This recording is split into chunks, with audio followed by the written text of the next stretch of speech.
J'aime. Ça fait 3, bientôt 4 ans que je suis dans le monde de la crypto et il m'est arrivé de faire plusieurs erreurs qui m'ont empêché de décrocher mon premier million de dollars. Comme vous pouvez le savoir, depuis maintenant quelques semaines, le marché crypto s'agite, il est extrêmement volatile et je pense qu'il est d'utilité publique de faire cette vidéo qui pourrait aider beaucoup de personnes afin qu'ils puissent s'en sortir pendant le prochain bull run. Dans cette vidéo, on va faire le point sur le marché actuel, on va voir un petit peu ce qui se passe en général et par la suite, je vais te présenter les 5 erreurs que j'ai pu faire au cours de mon petit chemin dans la crypto. Donc reste jusqu'à la fin de la vidéo et n'oublie pas de t'abonner, d'activer la cloche et de laisser un like. Avant tout, je tenais à remercier Crypto News d'être le sponsor de cette chaîne YouTube. Crypto News, c'est quoi? C'est le meilleur site d'actu crypto francophone. Sur Crypto News, tu auras beaucoup d'actu altcoin, Bitcoin, Ethereum. Tu auras toutes les pre-sales du moment. C'est d'ailleurs dans ces pre-sales que je tente des fois de mettre un petit peu d'argent, histoire de gratter 10, 20, 30%. Ça fait 8 ans qu'ils sont sur le marché. Il y a près de 250 guides et articles. Il y a d'ailleurs une nouvelle pre-sale qui est celle de Flockers.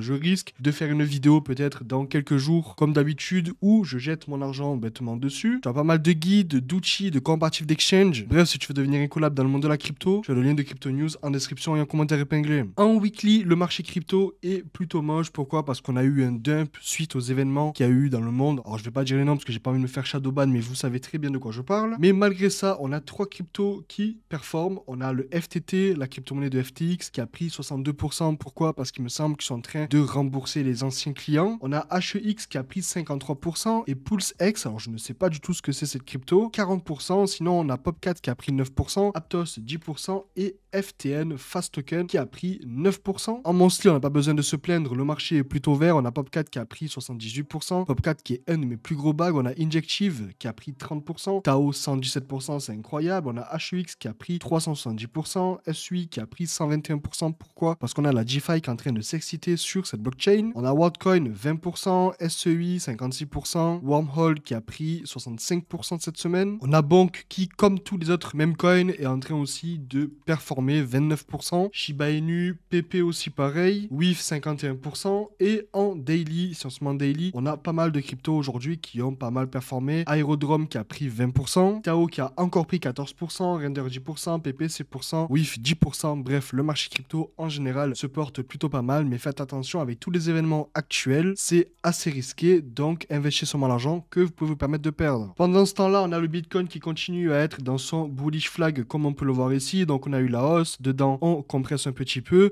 on a deux issues, soit on redescend aux alentours des 51 000, ça ferait mal, mais c'est totalement possible, soit on arrive à percer à la hausse, pullback pour pourquoi pas aller retaper la TH qui est du coup à 73 000. Par contre, si on break à la baisse, on pourrait pullback et redescendre aux alentours des 42 000. Bref, tout est possible en ce moment, surtout avec ce qui se passe. Si on se met en total 3, c'est assez bullish, mais par contre, faites attention parce que ça va dépendre de l'angle que vous allez prendre du coup sur la charte. Soit vous prenez les bougies ici de liquidation, du coup les petites bougies qu'on a en haut, les mèches. Ici, on a été rejeté une fois, 2 fois, et ici, on a pété à la hausse, mais on est rentré dedans et on a pullback, donc c'est possible qu'on se fasse rejeter. Donc, je vais pas retracer un trait, mais vous voyez très bien de quoi je parle. Ce fameux bullish flag qu'on a ici. Par contre, si vous le prenez dans les bougies en général, donc ces bougies ici, on peut voir ici qu'on a été rejeté une fois, 2 fois, 3 fois, 4 fois. Et ici, on a apparemment break, puis pullback, et à voir si on repart à la hausse. Donc selon comment vous le voyez, il y a 2 issues différentes. Donc faites attention, moi ce que je vous conseille, c'est de voir du coup le pire scénario qui est du coup celui-là, parce qu'il faut s'attendre au pire pour avoir le meilleur. Donc si on arrive à continuer à break ici, potentiellement pullback et remonter, c'est bon signe parce que dans tous les cas, on aurait break. Par contre, si vous voyez du coup quand on redescend, que c'était ce pattern-là qu'il fallait du coup check, et ça risque d'être plutôt moche pour le marché crypto en sachant qu'on risque de redescendre assez bas. Bref, je ne suis pas trader, ce n'est pas un gros investissement non plus, mais tout ça pour dire soyez prudents, c'est très volatile. Continuez votre DCA, continuez à recharger quand il y a des dips et surtout investissez seulement l'argent que vous pouvez vous permettre de perdre. Encore plus avec ce qui se passe en ce moment. Donc c'est parti, on va commencer les 5 erreurs que j'ai pu faire qui m'ont empêché de décrocher mon premier million en crypto-monnaie. Alors j'ai essayé de regrouper les 5 plus grosses erreurs parce que je sais très fortement que je ne suis pas le seul à les avoir faites. Donc ça risque d'aider beaucoup de personnes. Et la première erreur, c'est quoi? C'est le grid. Le grid, c'est quoi? C'est le fait d'être greedy, du coup de de toujours vouloir plus, c'est la cupidité. La cupidité, le greed en anglais, on dit greed parce que c'est le terme qui est le plus utilisé en crypto-monnaie. C'est le fait du coup de vouloir faire trop d'argent, de ne pas avoir de limites, de ne pas vouloir vendre dans l'euphorie, de ne pas avoir de limites, de ne pas vendre par palier. Pourquoi? Parce que vous allez toujours vouloir en avoir plus. Qu'est-ce qui se passe si vous êtes greedy? Vous allez avoir de l'argent, vous allez admettons mettre 100 $, ok, sur un token, sauf que les 100 $ pourraient du coup devenir 1000 voire 2000 $ dans le temps. Vous,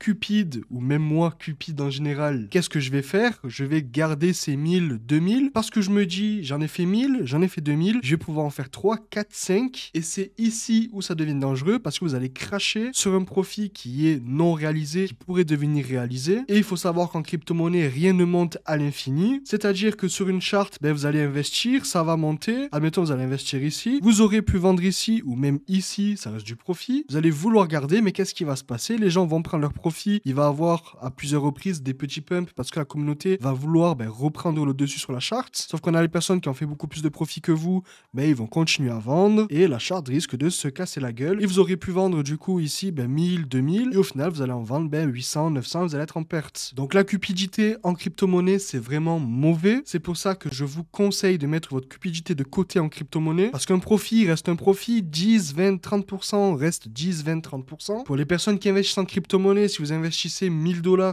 10, 20, 30%, ça fait 100, 200, 300 $. Si vous investissez 100 $, ça fait 10, 20, 30 $. Si vous faites ça 3, 4 fois par jour, ça peut très très vite monter. Donc si vous investissez 100 $, préférez prendre un profit qui vous semble raisonnable, 1 x 2, 1 x 3, 1 x 4, qu'essayez de gratter toujours 1 x 100, 1 x 1000 parce qu'on vous vend des tokens x 100, x 1000, mais ça fait partie du marketing, donc faites attention. Deuxième erreur que j'ai pu faire en crypto-monnaie et que selon moi c'est une des plus grosses erreurs en crypto, c'est le FOMO. Le FOMO, c'est quoi? C'est Fear of Missing Out. Donc, c'est tout simplement la peur de rater quelque chose. Donc, c'est souvent acheté dans la pression, dans l'euphorie, ce qui peut du coup résulter en vendre en panique. Explication. Vous allez avoir un token qui va range, qui va exploser et vous allez voir qu'il a explosé. Vous, bête comme vous êtes, vous allez acheter dans l'euphorie en vous disant si le token monte, il va continuer à monter alors que non, un token ne monte jamais en illimité. Et lorsque vous allez acheter en FOMO, vous allez souvent acheter sur une bougie verte pas possible. Et qu'est-ce qui va se passer? Soit vous avez un peu de chance et ça continue à monter, mais vu que vous êtes dans la FOMO, vous allez continuer à hold et c'est là où la cupidité rentre en compte. Ou soit, et c'est ce qui se passe dans la plupart du temps, le marché va se retourner et vous aurez acheté du coup le top et vous allez vendre en panique, en perte. C'est pour ça, il faut toujours acheter sur du rouge à chaque fois que vous voyez une charte qui est verte, un listing, une annonce, etc. Je vous déconseille de rentrer sur ce token et encore plus de se mettre en long ou en short sur une annonce ou un pump ou même un dump parce que si ça dump, vous ne savez pas si le dump est fini ou non. Pareil si ça pump, vous savez pas si le pump est fini ou non. Donc moi ce que je fais en général c'est que lorsqu'un token pump ou dump, si je veux rentrer dans un token, je me donne entre 12 et 24 heures pour y rentrer. Alors oui, ça m'arrive de FOMO encore et ça m'arrivera toujours,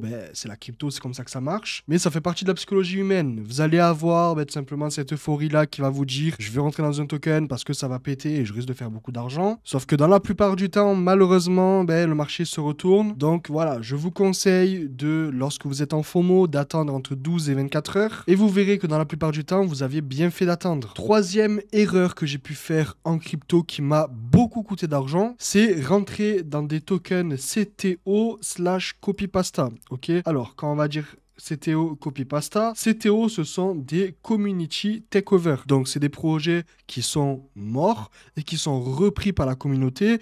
Sauf que il se passe quelque chose qui n'est pas vraiment bon, mais qui est bon pour les personnes qui font les CTO. Donc, les CTO leaders. C'est qu'en général, ces personnes-là ont une grosse partie de la supply, font en sorte de rebosser le marketing du projet, le refaire monter afin de vendre leurs tokens et gratter leurs profits.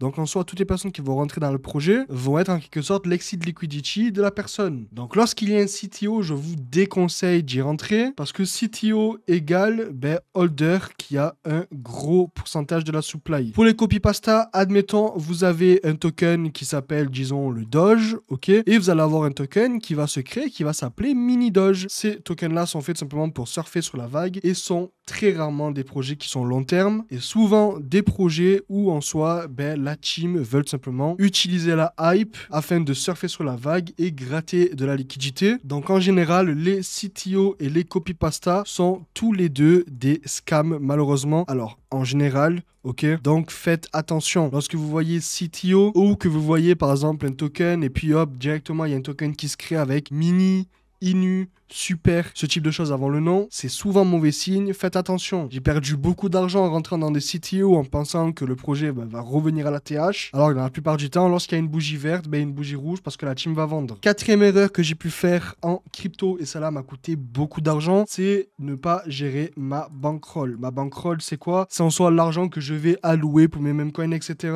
Admettons, vous voyez un memcoin qui est en train de péter, donc là on a le FOMO et la cupidité qui rentrent dedans, et au lieu de mettre 5 ou 10% de mon bag, je vais directement mettre 50% de mon bag. Qu'est-ce qui se passe? Dans la plupart du temps, si le token explose, je répète, la crypto-monnaie ne pète jamais en illimité. Vous allez foutre 50% de votre bag ici. Qu'est-ce qui va se passer? Vous avez un peu de chance, ça va continuer à monter. Si vous n'avez pas de chance, ça va baisser. Donc directement, vous allez perdre 50% de votre bag. Alors que si vous auriez posé seulement 5 ou 10% de votre bag, vous auriez pu recharger beaucoup plus ici. Et si ça remonte, vous auriez pu faire beaucoup plus de profit ici. C'est pour ça que lorsque vous avez une bankroll dédiée à tout ce qui est memcoin, DGen, etc., respectez votre plan et ne mettez jamais plus de 5 à 10% de votre bag dedans. Parce qu'en général, vous serez perdant et vaut mieux perdre 5% de son bag que 50%. Comme là, par exemple, aujourd'hui, au lieu de mettre 5 ou 10% de mon bag memcoin, j'ai mis 50% et je me suis fait éclater. Alors, j'ai perdu 50% de mes 50%, mais si j'avais perdu 50% de 5%, j'aurais préféré. En sachant que vous le savez, dans les memcoins, dans les projets DGen, etc.,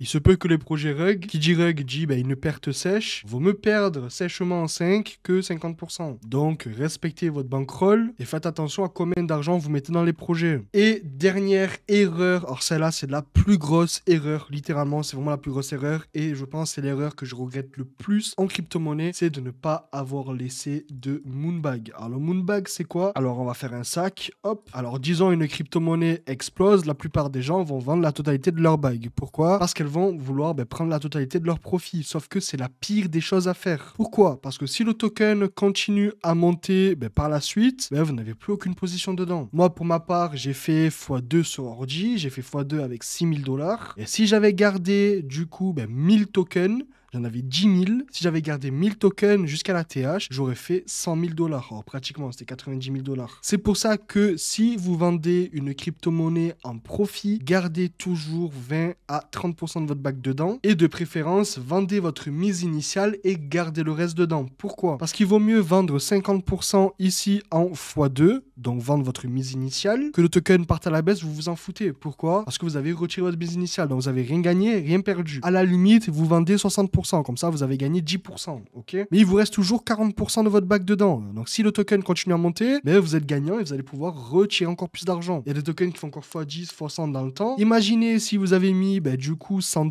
vous retirez du coup 60 $, et imaginez le token fait encore x10, vous avez retiré 60, il vous reste 40, vous faites x10, vous retirez 400 au lieu de retirer 100. Donc gardez toujours un moonbag et surtout pendant le prochain bull run, lorsque votre token va faire x2, x3, vendez votre mise initiale, vendez 60%, 70%, laissez le reste courir et vous verrez que dans la plupart du temps, vous allez gratter encore plus de profit derrière. Donc voilà, dis-moi quelle est la plus grosse erreur que tu as fait en crypto en commentaire. N'oublie pas de check les liens de Crypto News et de me rejoindre sur mon Telegram, tu as le lien en description et en commentaire épinglé. Et n'oublie pas de t'abonner, d'activer la cloche et de laisser un like.